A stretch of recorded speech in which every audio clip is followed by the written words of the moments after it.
Have you ever gone back to a game you used to play all the time?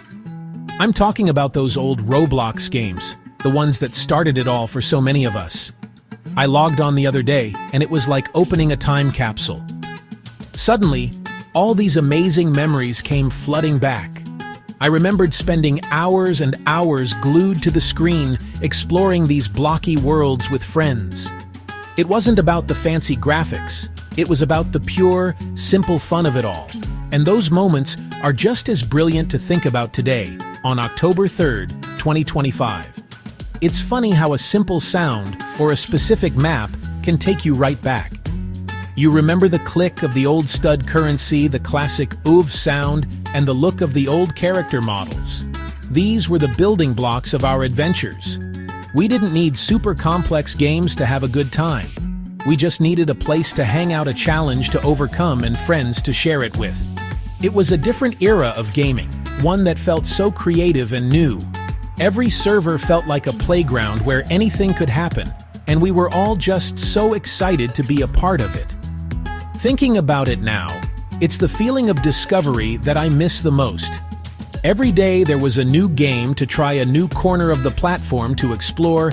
We'd jump from a zombie survival game to an obstacle course, and then to a pizza-making simulator. The platform was this huge, sprawling universe of player-made creations, and we were the explorers charting its digital frontiers. Let's talk about the classic combat games. I'm thinking of games like Survive the Disasters or those old-school zombie survival maps. The weapons were so simple back then, weren't they? You had the sword, the slingshot, maybe a rocket launcher if you were lucky. There was no complicated aiming system or a million different attachments. You just pointed and hoped for the best. That was part of the fun. It was chaotic, it was silly, and absolutely brilliant when you landed that perfect shot on a horde of zombies. Teamwork made it epic. You couldn't be a lone wolf.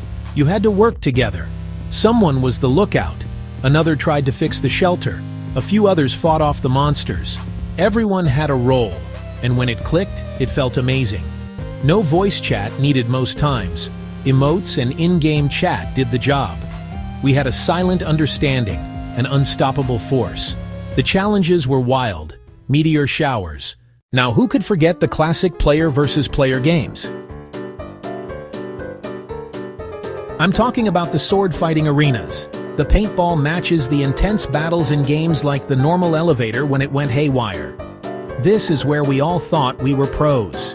The competition was fierce, but it was almost always friendly. You'd find yourself in a one-on-one duel with someone, and the focus was intense. Every block, every lunge, every jump mattered. Winning a tough fight felt like you were on top of the world, even if it was just for a moment before the next round started. These games were our training grounds. We learned how to time our sword swings perfectly to get that extra reach. We figured out the best spots to hide in a paintball match.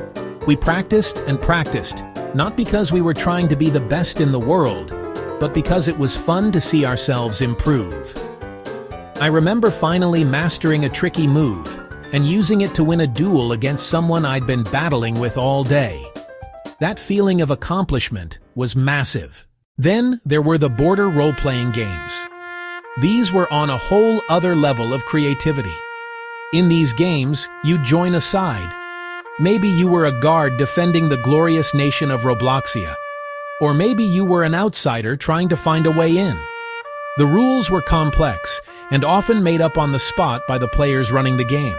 It was like live-action improv, but with blocky characters. You had to follow orders, participate in training drills, create your own story within the game's world. It was an incredible exercise in cooperation and imagination. The joy of these games came from the shared storytelling. Everyone worked together to build a narrative. The guards would create elaborate patrol routes and inspection procedures. The outsiders would come up with clever plans to sneak past the border. Every session was a new chapter in an ongoing story that we were all writing together. I remember being a guard and having to make a tough decision about whether to let a friendly-looking player pass. These little moments felt so important, like our choices really mattered in this virtual world we had built.